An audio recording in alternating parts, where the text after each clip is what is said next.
Most people think markets react to news. They imagine a headline appears, and suddenly the price moves.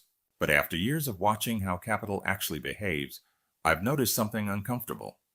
The biggest moves rarely start with news. They start when something structural has been quietly changing underneath the surface for a long time. And by the time the headlines arrive, the move is already well underway. Markets don't fear bad news. They fear what most people haven't noticed yet. Take digital assets, for example. When people look at something like XRP, the first number they focus on is the total supply, 100 billion units.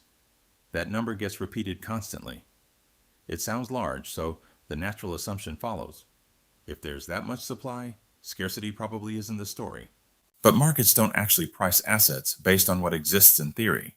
They price assets based on what is available at the moment demand arrives. Those two numbers can look similar on paper, yet behave very differently in practice. And that gap between what exists and what can actually be accessed is where some of the most misunderstood price movements in financial markets begin. So before we talk about forecasts, price targets, or speculation, it's worth slowing down and asking a simpler question. Not how much of an asset exists, but how much of it is actually available when the system starts to need it. Over the past several weeks, XRP has experienced a noticeable shift in market activity. The move itself has not been defined by a single event or announcement. Instead, it has unfolded through a combination of price behavior, trading activity, and market positioning. As of recent market data, XRP continues to trade among the largest digital assets by market capitalization. The asset maintains a fixed total supply of 100 billion units, a figure that has been publicly known since the network was created by Ripple Labs. Unlike some digital assets that expand their supply through mining or inflation mechanisms, the total quantity of XRP was predetermined at launch. However, the total supply is not identical to the circulating supply actively participating in market trading.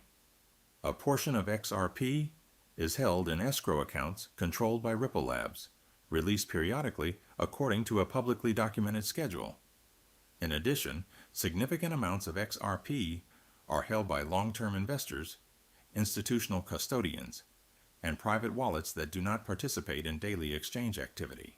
Recent blockchain data and exchange metrics show that liquidity conditions can change over time depending on how much of that circulating supply is actively moving.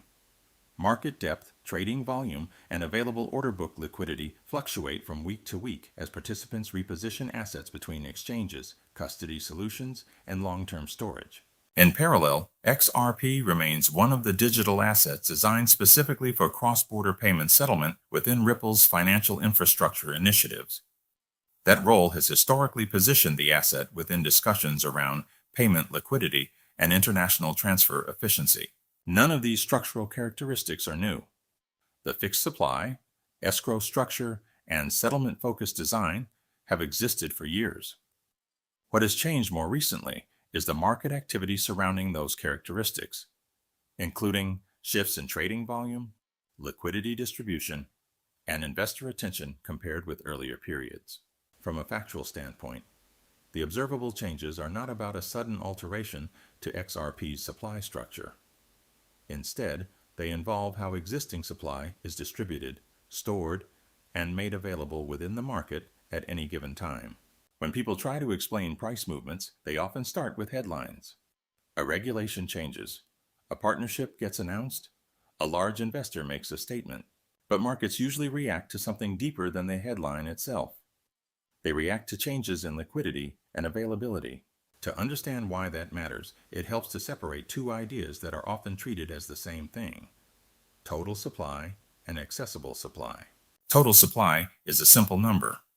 In the case of XRP, that number was fixed at the creation of the network. What actually influences market behavior, however, is the portion of that supply that is actively available when buyers or sellers enter the market. If a large share of the asset moves into long-term custody, private wallets, institutional reserves, or operational infrastructure, those units may technically still exist, but they stop participating in daily trading. That distinction creates the first layer of cause and effect. When available supply becomes thinner, the market becomes more sensitive to shifts in demand. A relatively small increase in buying pressure can produce a larger movement in price because fewer units are available in active order books. The second layer involves how assets behave when they begin serving a functional role inside financial systems. Some assets are purely speculative. They move in and out of exchanges depending on trader sentiment. Other assets are used inside operational frameworks where they function as liquidity tools, settlement mechanisms, or collateral within broader systems. When an asset begins serving that type of role, participants often hold inventory rather than constantly trading it. This pattern already exists in multiple industries. Energy companies maintain fuel reserves. Manufacturers store raw materials ahead of production cycles.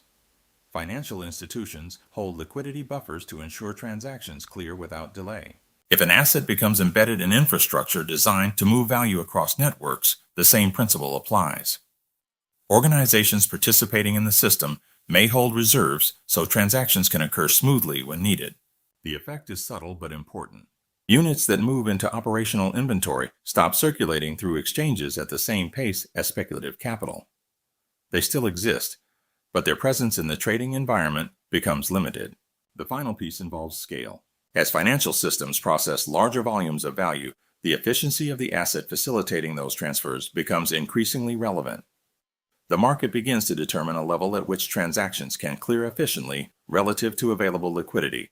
This adjustment does not happen because a single participant decides a new price should exist. It emerges gradually as supply availability, system demand, and transaction efficiency interact with one another. Understanding those relationships shifts the conversation away from daily price fluctuations and toward the underlying structure that can influence how markets behave over longer periods of time.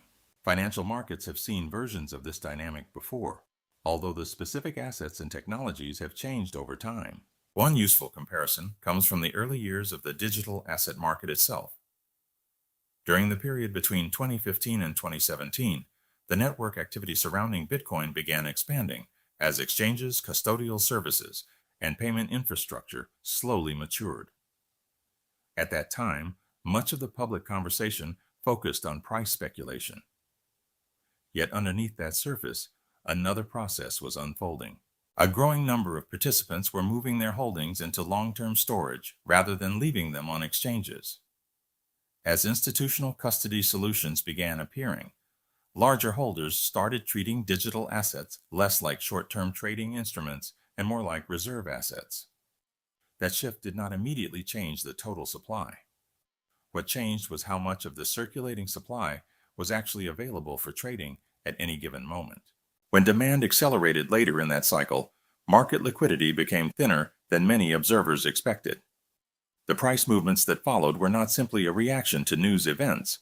They were the result of demand interacting with a smaller active trading pool. Another historical example comes from commodity markets. Gold provides a useful illustration. The global supply of gold increases gradually through mining each year, yet a large portion of existing gold remains stored in vaults held by central banks, institutional reserves, and long-term private holders. Those reserves rarely enter the market for day-to-day trading. As a result, the price behavior of gold often reflects the portion of supply actively moving through exchanges and bullion markets, rather than the total quantity that exists globally. The comparison is not perfect, and the differences matter. Digital assets operate within faster settlement systems, global exchanges, and highly transparent blockchain ledgers. Commodity markets developed over centuries with physical storage and transportation constraints. What history does provide, however, is perspective. Markets frequently appear calm for extended periods while structural shifts quietly develop in the background. Liquidity changes slowly. Participation changes slowly. Infrastructure expands gradually. Then at certain moments, those underlying conditions begin interacting with new demand. And the price behavior that follows can appear sudden, even though the structural groundwork had been forming for years. History does not tell us what will happen next.